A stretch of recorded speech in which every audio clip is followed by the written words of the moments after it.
여기 적힌 보험가입 금액이 1억 원이다. 그러면 가입 금액인 1억 원을 받을 수 있는 것이죠.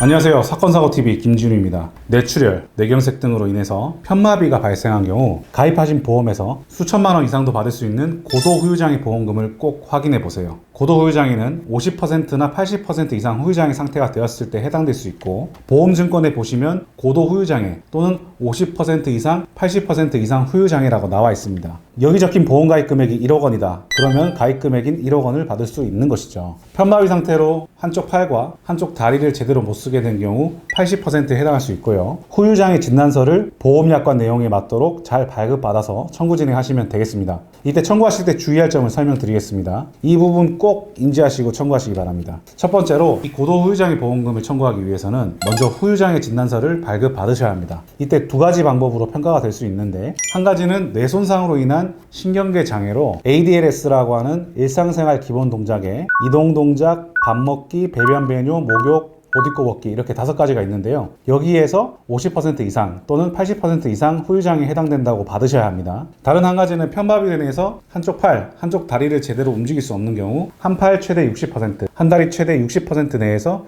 각각 장애 지급률을 합산하여 50% 이상 내지는 80% 이상으로 평가받으시면 되겠습니다. 그리고 두 번째로 보험금 청구 이후에 보험회사에서 조사 진행을 하게 되는데요. 고도후유장애 보험금의 경우 보험금이 크기 때문에 보험회사에서는 보험금을 아주 타이트하게 조사한다고 생각하시면 되는데요. 애매한 부분들이 많이 발생하는 보험금이라서 해석하기에 따라서 보험금이 지급되지 않을 수도 있고 잘 지급될 수도 있는데, 이때 보험사를 상대로 대응을 제대로 잘 하셔야 보험금을 잘 받을 수 있습니다. 실제 내 몸 상태에 대해서 제대로 평가된 것이 맞는지, 혹시나 주치의가 나에게 불리한 소견을 해주진 않을지, 이러한 부분들을 잘 챙겨보셔야 합니다. 정리하자면 첫 번째로 후유장애 진단서를 잘 받으셔야 하고, 두 번째로 청구 이후 보험회사를 잘 대응하시면 됩니다. 그러면 보험금을 잘 받을 수 있습니다. 하지만 쉬운 일은 아닐 겁니다. 이렇게 고액의 보험금 청구권은 보험회사에서 호락호락하게 나오지 않습니다. 잘 지급받는 게 상당히 어렵습니다. 이럴 때 혼자 힘들어하지 마시고 전문가의 도움을 받아보시는 것이 좋습니다. 고도후유장애 보험금에 대해서 궁금하신 점 있으시면 위 전화번호로 전화주세요.